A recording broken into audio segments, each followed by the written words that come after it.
खबरें लेकर हाजिर हूँ मैं अशोक कुमार अंज। तो आइए चलते हैं खबरों की ओर।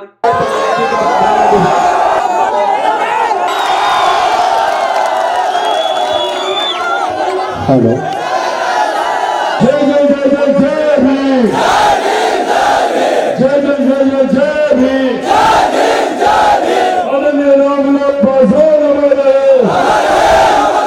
Bihar first, Bihar first. जिस तरीके से मौजूदा सरकार की वजह से एक परिस्थिति बनी हुई है, जिस परिस्थिति की वजह से आज बिहार बदहाली की कगार पे खड़ा हो गया। साथियों, आने वाला समय पुनः हम सबको एक मौका देगा। आने वाले समय में जब लोकसभा के चुनाव करीब है, ये चुनाव निर्धारित करेंगे हम लोगों के आने वाले 5 साल का भविष्य।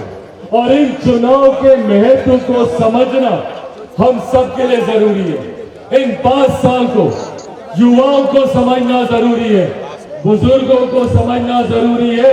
मेरी माताएं बहनें जितनी सामने खड़ी हैं, हम सबको समझना जरूरी है कि ये चुनाव आने वाले समय में निर्धारित करेंगे हम सबके आने वाले 5 साल का भविष्य।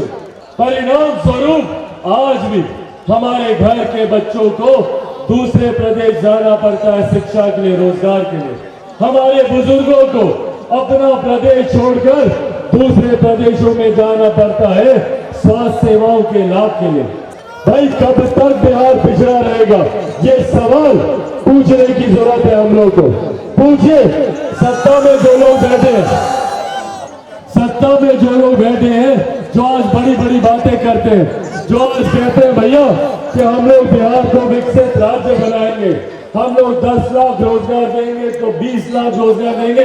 पूछिए, पिछले 3 दशक से, लगभग पिछले 32-33 साल से अगर इन लोगों पर नहीं तो और किस पर भरोसा किया हम लोगों ने? आज जो लोग सत्ता में है, पिछले 32 साल से यही लोग सत्ता में बैठे हैं। 90 के दशक से हम लोग देखते आ रहे हैं लालू जी और उनके परिवार को। पिछले 2 दशक से 20 साल से हम लोग देखते आ रहे हैं मौजूदा मुख्यमंत्री नीतीश कुमार जी को। जो लोग आज बिहार में विकास की बात करते हैं, जो लोग आज बिहार में विकास की बात करते हैं, पूछिए इन लोगों से, जब इतना समय आप लोगों को मिला तो आप लोगों ने क्या किया बिहार के लिए? आज मुख्यमंत्री नीतीश कुमार कोई 5 बड़े कार्य बता दे कि इन्होंने बिहार के विकास के लिए की हो, ये जो हारने को कहेंगे मैं तैयार हूं। पर हकीकत है कि पिछले 20 सालों में मुख्यमंत्री नीतीश कुमार जी ने बांटने की राजनीति करने के अलावा कुछ नहीं किया। उन्होंने दलित को महादलित किया, पिछड़ा को अति पिछड़ा किया, कभी अगड़ा, कभी पिछड़ा, कभी हिंदू, कभी मुस्लिम, कभी लव, कभी कुछ, कभी कोरी, कभी कुर्मी, कभी महिला, कभी पुरुष, सिर्फ बांटने की राजनीति करने लगा। और आज जब हम लोग इनसे रोजगार मांगने जाते हैं तो बदले में क्या मिलता है भैया?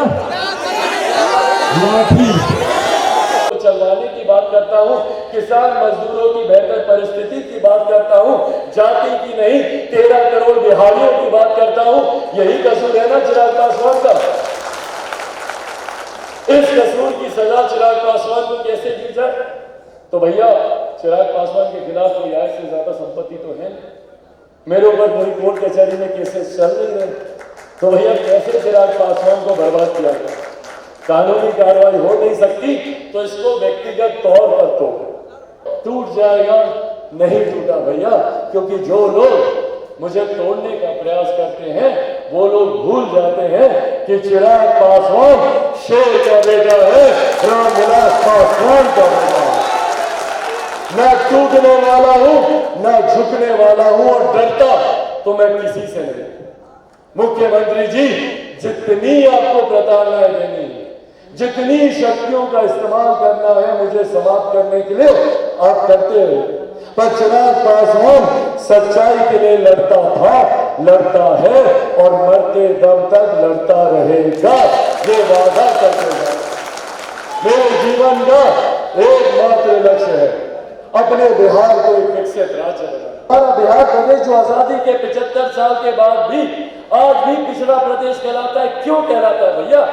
आज हम लोग जब आजादी का अमृत महोत्सव मना रहे हैं, वहां पे हमारे प्रदेश के हालात देखिए।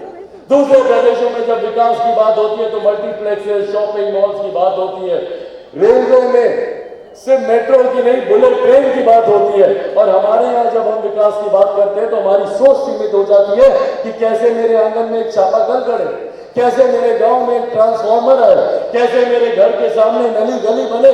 ये विकास के मापदंड बन के रह गए हमारे प्रदेश में। जाकर मेरे बच्चे पढ़ाई कर सकते हैं तो बिहार में एजुकेशनल हब क्यों नहीं बन सकता? और जब चिराग इन सब चीजों की बात करता है तो सत्ताधारी लोगों को परेशानी होती है। मुख्यमंत्री नीतीश कुमार जी, उनकी सोच रही है कि लोगों को जातियों में बांटे। एक प्रदेश का मुखिया होने के नाते मुख्यमंत्री नीतीश कुमार जी की जिम्मेदारी थी कि पूरे प्रदेश को एकजुट होकर आगे लेकर चलते, पूरे प्रदेश में एकता लाते। ये परिवार के हर एक मुखिया की जिम्मेदारी होती है। पर हमारे मुख्यमंत्री ने हमें एकजुट करने की बजाय हमें और बांटने का काम किया।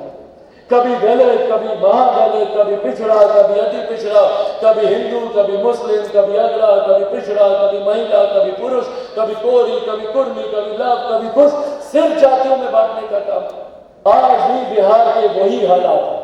ये सिर्फ हमें बांटते गए, अपना वोट बैंक बनाते गए, अपनी राजनीतिक सहूलियतें पूरी करते रहे और हम लोग वहीं के वहीं। इसीलिए साथी यह आग्रह करने आया, जरूरत है हमें एकजुट होने की, जरूरत है हमें एकजुट होकर, एकत्रित होकर बिहार की बात करने की। और हकीकत है एक अमीर जो अमीर होता जा रहा है, दूसरा गरीब जो गरीब होता जा रहा है। और इस गरीब जाति में हर जात पात धर्म मजहब के लोग हैं। सही में अगर बिहार को एक विकसित राज्य बनाना है तो हर गरीब व्यक्ति को, हर पिछड़े व्यक्ति को, हर शोषित वर्ग, वंचित वर्ग से आने वाले लोगों को मुख्य धारा के साथ जोड़ने का काम करना आगे किया जाता है। और उसमें छूटता कोई नहीं। एक के बाद एक घटनाएं, कोई दिन ऐसा नहीं है जब बिहार में ये हादसे नहीं हो रहे हो। पर मुख्यमंत्री नीतीश कुमार जी खामोश बैठे। और यह आग्रह अपने तमाम नौजवान युवा साथियों से करूंगा, पहचानिए अपनी ताकत को, एक हो जाए, एकजुट हो जाए तो प्रदेश को क्या, देश को बदलने की हम ताकत रखते हैं। जरूरत है हम सबको एक होने। बिहार के हर एक गांव, हर एक कोने कोने उनके विचारों, उनके द्वारा किए गए कार्यों को जनता तक पहुंचाने का लक्ष्य और उनके कार्यों को पूरा करने, जो उनके अधूरे कार्य रहे, जो उनके अधूरे सपने थे, एक विकसित बिहार की उन्होंने कल्पना की थी। और उसके लिए अपने जीवन के 5 दशक से ज्यादा, 50 साल से ज्यादा उन्होंने दिए। मुख्यमंत्री नीतीश कुमार जी की पार्टी संभवतः अपना खाता भी नहीं खोल पाएगी। ये परिवर्तन का संकल्प मुझे अगर जरूरत है तो निरंतरता में आप सबके साथ ही, आप सबके सहयोग की। समर्थन की वजह से ही बिहार में अपराध आज अपनी चरम सीमा पर बढ़ता था। अपराधियों के मन में खौफ ही नहीं है, डर ही नहीं है। प्रशासन के लोगों में उदासीन रवैया भैया। अपराध को घटे हुए दिनों दिन, हफ्तों हफ्तों बीत जाते हैं। प्रशासन के लोग ना जाना जरूरी समझते हैं, ना परिवार से मिलना जरूरी समझते हैं, ना उन तथ्यों को, उन एविडेंसेस को सुरक्षित करना जरूरी समझते हैं। परिणाम स्वरूप एविडेंसेस डिस्ट्रॉय हो जाते हैं और कोर्ट में मैटर टिकता नहीं। और इसीलिए बिहार का कन्विक्शन रेट इतना लो है। इन तमाम हत्याओं के जिम्मेदार मुख्यमंत्री नीतीश कुमार जी और उनकी खामोशी। महिलाओं के साथ जिस तरीके से अपराध बढ़ा है, दुष्कर्म की घटनाएं छोटी छोटी बच्चियों के साथ, यार शर्म आनी चाहिए इन लोगों को। सबको फांसी पे टांगना चाहिए जो छोटी छोटी बच्चियों को बुरी नजर से देखते हैं, महिलाओं को बुरी नजर से देखते हैं।